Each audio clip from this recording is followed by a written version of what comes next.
Hello, my name is Liam McGilvery, and with Noah Squires and Tyler Coolidge, we are representing the Michigan Tech Clean Snowmobile team. Our faculty advisors are Dr. Jason Blau and Dr. Scott Mears. This presentation will cover main goals and organization strategies the team used, along with a description of the SI and CI snowmobiles and their competition performances.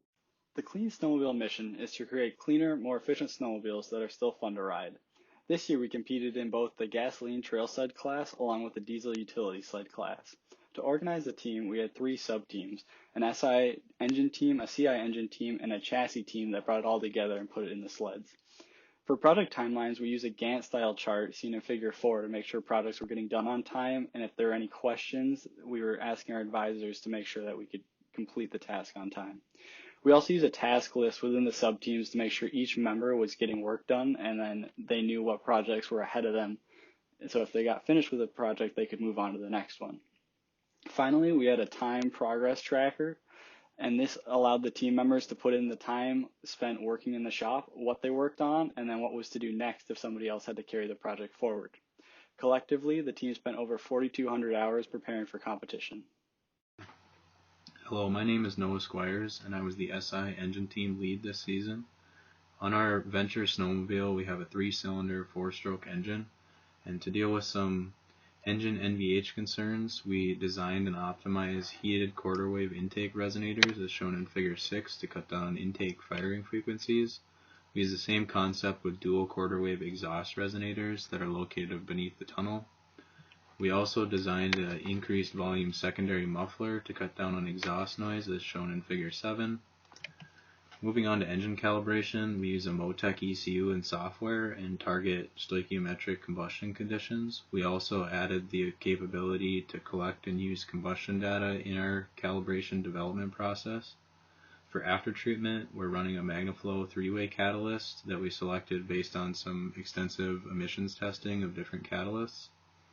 And for additional features, we use a Bosch programmable display. An example of the display screen is shown in Figure 8, and a race-grade thermocouple block as shown in Figure 9, where we can collect 8 temperatures across the snowmobile while on snow.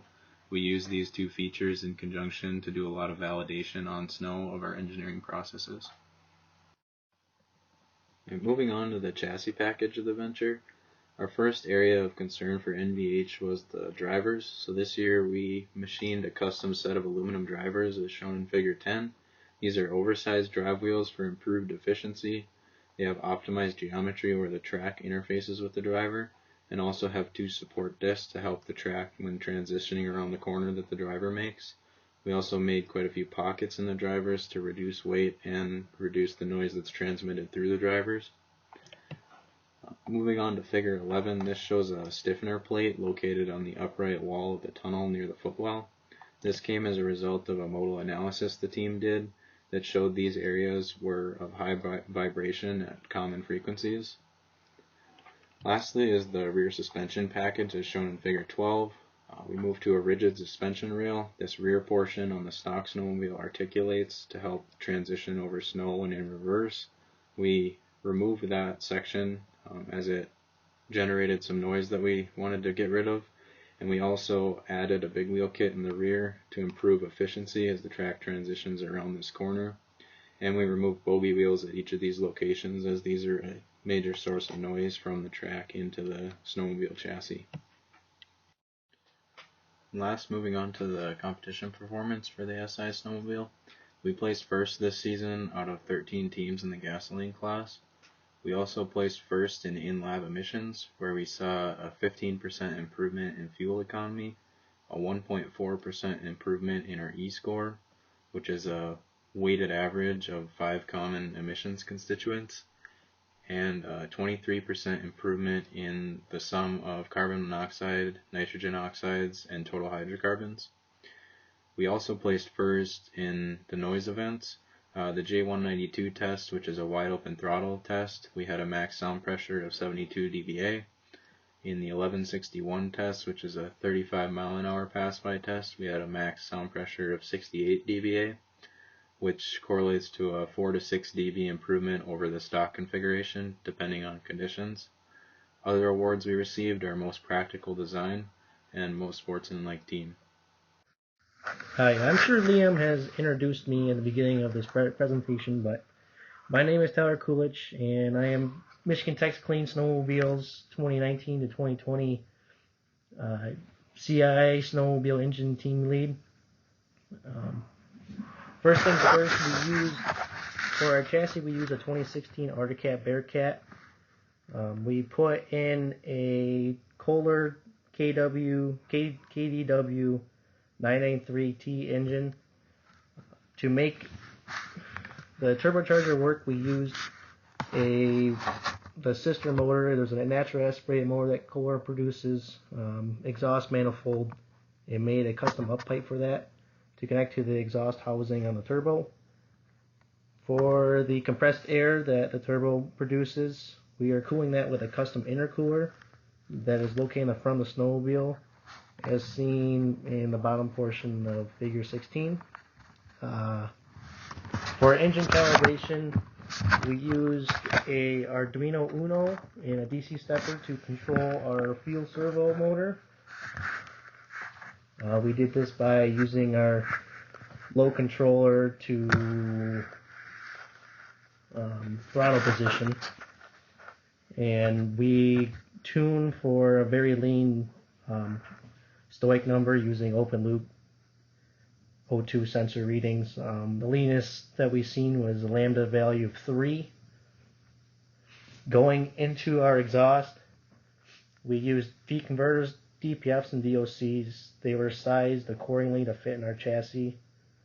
And also this year, our snowmobile had an integrated gauge cluster. It had temp, it had attack, oil pressure, a volt gauge, and onboard GPS. Moving on to our 2020 Clean Snowmobile Chassis Package,